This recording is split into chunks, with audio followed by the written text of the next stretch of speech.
नमस्कार दोस्तों, आप देख रहे हैं बहुजन दस्तक। आपका हमारे इस कार्यक्रम में बहुत बहुत स्वागत है। तो दोस्तों, कोलकाता के आरजी कर अस्पताल में लेडी डॉक्टर के एक रेप मैटर की मिस्ट्री अभी तक सुलझ नहीं पाई है। वो अब भी एक अबूझ पहेली बनी हुई। डॉक्टर बिटिया के साथ उस रात में क्या क्या हुआ?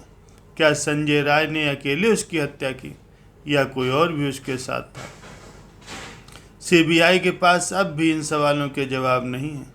उस रात के 35 मिनट में कुछ ऐसे राज छिपे हैं जिसे सीबीआई भी अपने 10 दिनों में नहीं जान पाई। सीबीआई के पास ना तो बॉडी है और ना ही प्राइमरी एविडेंस। सीबीआई के सामने सवालों की लंबी लिस्ट है। क्या वाकई कातिल संजय राय है या कोई और है?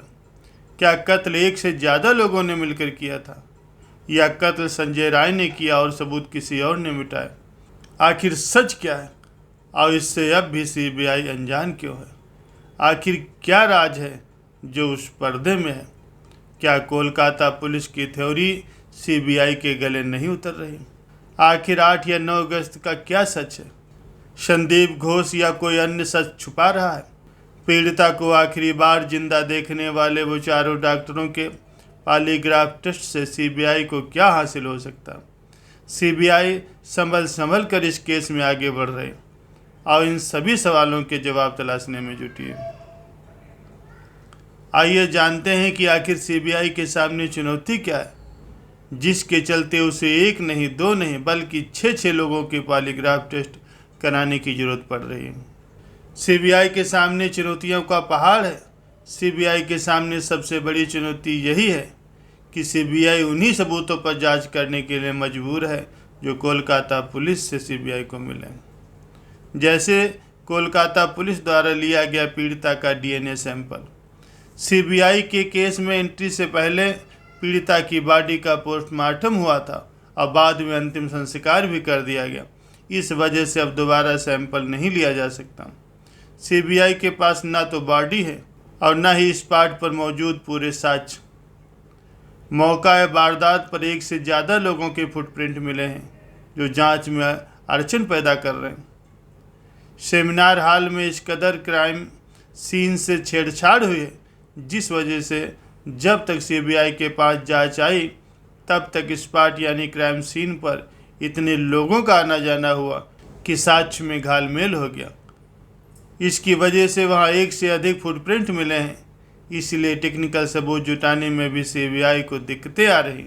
और इतना ही नहीं, आरजी कर अस्पताल के पूर्व प्रिंसिपल संदीप घोष के कंडक्ट को लेकर के भी सीबीआई कंफ्यूज है।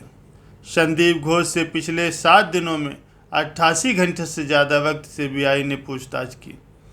वो बार बार एक ही बात कह रहे हैं कि जैसे ही उन्हें पता लगा कि हत्या हुई उन्होंने लीगल प्रोसीडिंग की।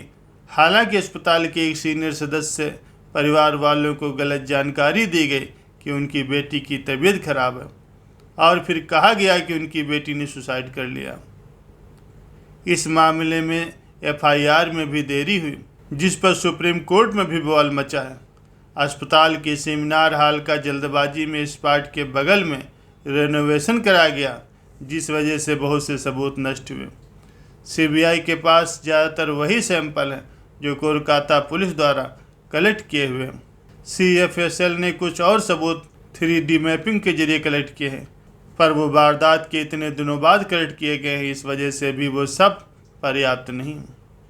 पॉलीग्राफ टेस्ट की ज़रूरत क्यों हुई? इसी वजह से अब सीबीआई को संजय राय, संदीप घोष और 4 ट्रेनी डॉक्टर का पॉलीग्राफ टेस्ट कराने की ज़रूरत पड़ी है ताकि सीबीआई ये जान सके कि जो स्टेटमेंट इन सभी के रिकॉर्ड किए गए क्या वो वाकई ठीक हैं या जानबूझकर किसी को बचाने के लिए पहले से ही तैयार ऐसे जवाब किए जा रहे हैं। इन पॉलीग्राफी टेस्ट से सीबीआई अभी तक स्पॉट की स्थिति को कंफर्म कर लेना चाहती है। हालांकि पॉलीग्राफी टेस्ट के कोई मायने कोर्ट में नहीं होते, लेकिन इससे सीबीआई को जांच में काफ़ी मदद मिल सकती है। इस केस को लेकर सीबीआई ने दावा किया है कि स्टेट पुलिस की वजह से क्राइम सीन को पूरी तरह से ख़राब कर दिया गया है, इसलिए उनको क्राइम सीन से ज़्यादा एविडेंस नहीं मिल पाया। सीबीआई ने सुप्रीम कोर्ट में इस बात को लेकर के दावा किया कि कोलकाता पुलिस ने क्राइम सीन को सुरक्षित नहीं रखा। अब सबसे बड़ा सवाल ये है कि जिस सीबीआई ने जिस क्राइम सीन की सीएफएसएल के एक्सपर्ट्स के जरिए जांच कराई है, क्या वो सीएफएसएल के एक्सपर्ट छुपे हुए सबूत तलाश नहीं कर पा रहे? आखिर उन 55 मिनटों में क्या हुआ? इस सवाल का जवाब सीबीआई कब तक ढूंढ पाएगी?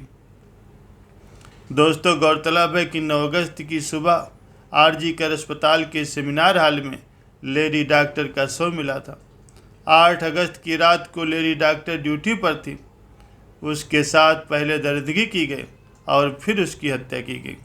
पोस्टमार्टम रिपोर्ट में रेप की पुष्टि की गई। इस हत्या को लेकर के देश भर में गुस्सा दिखा है।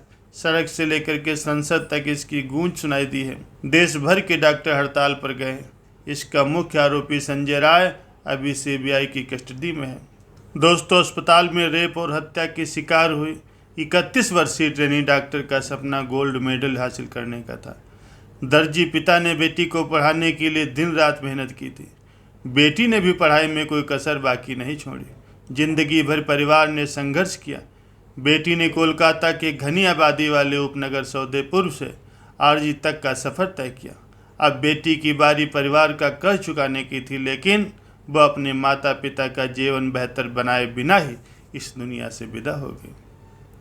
दोस्तों, महिला डॉक्टर के 67 वर्षीय पिता ने कहा है, हम एक गरीब परिवार हैं और हमने उसे बहुत मुश्किलों से पाला है।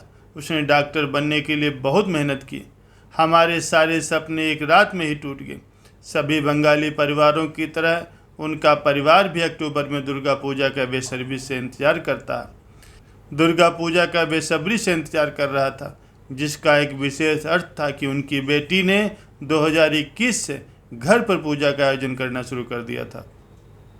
माँ ने बताया, यह हमारे घर पूजा का 3रा साल था और उसकी इस बार की एक बड़ी पूजा का आयोजन करने की योजना थी। ये एक विशेष अवसर था क्योंकि वो अपनी पीजी की पढ़ाई पूरी कर चुकी थी। उन्होंने कहा, हम चाहते हैं कि सभी दोषियों की गिरफ्तारी हो और उन्हें कड़ी सज़ा मिले। सिर्फ यही उसकी आत्मा को शांति दे सकता।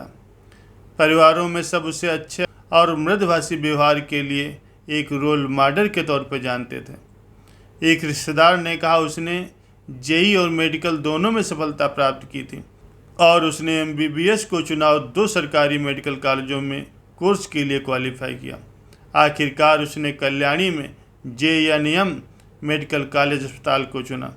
जब उसने पीजी करने का फैसला किया तो उसने 2 मेडिकल कॉलेजों में क्वालिफाई किया और आरजी कर, जो कि उसके सौदेपुर घर से बस 1 घंटे की दूरी पर है, वो पढ़ने लिखने वाली बच्ची थी। उसने माध्यमिक शिक्षा हाई स्कूल में 90% और उच्चतर माध्यमिक में 89% अंक प्राप्त किए। महिला डॉक्टर की मां ने कहा कि उनकी इकलौती बेटी थी। उनका जीवन सिर्फ उसी के इर्द गिर्द घूमता था। उन्होंने कहा, वो हमारे लिए सब कुछ थी। महिला डॉक्टर के पड़ोसी संजीव मुखर्जी ने कहा कि ट्रेनी डॉक्टर अपने माता पिता को ढेर सारी खुशियां देना चाहती थी। उसके दर्जी पिता भी बहुत खुश थे। उसने हाल ही में अपना घर रिपेयर करवाया था और एक कार भी खरीदी थी। परिवार गरीबी से धीरे धीरे उबर रहा था। एमबीएस छात्रों के एक बैच से, जिन्होंने अपना काम सीखते समय कोविड महामारी को देखा था, उसने श्वसन चिकित्सा को अपनी विशेषज्ञता के रूप में चुना था। आरजी कर को वो अपना दूसरा घर कहती थी। उसने खुद को मरीजों के इलाज में डुबो दिया था। लंबे समय तक काम करने और पढ़ाई लिखाई में व्यस्त रहने के कारण उसे सोने तक का भी समय नहीं मिल पाता था।